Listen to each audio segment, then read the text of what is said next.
Hello po guys. Ito po yung sayote. Kanina po namitas po kami. Sumama po ako dun sa caretaker po dito sa bahay ng amo ng asawa ko. Yan po. Sinama niya po ako para makita ko po yung yung kung saan po yan nakabitin pala kasi nakahanging po pala yan. Kaya pumunta po ako, sumama po ako para makita ko. May video po ako niyan.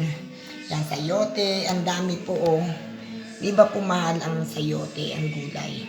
Tapos, ito po. Yan, binigyan po ako ng iluluto ko po. Tapos, ito daw po. Kala ko po kalabasa yan. Kasi ganyan po ang kulay ng kalabasa.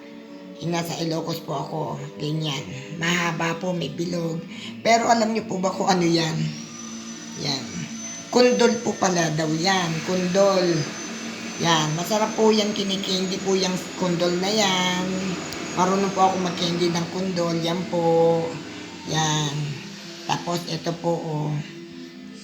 Binigyan din po ako ng baboy. Yan. May ano po siguro yan, kung kalahating kilo yan. So, yan po ang aking natanggap itong araw na to, guys. Share ko lang po sa inyo, di ba? God is good all the time talaga. So, yan po. Share ko lang po. Ako na po bahala dun kay ate, di ba? Kailangan mag-share din po tayo. Yan. Share ko lang po. Natutuwa lang po kasi ako eh. Di ba po? Andito po kasi ako sa Baguio. Yan, sumama po ako dahil nagpipintura po yung asawa ko sa gate. Pipinturahan niya po. Sige po guys, hanggang dito na lang po. Shinare ko lang naman po kasi natutuwa po ako talaga.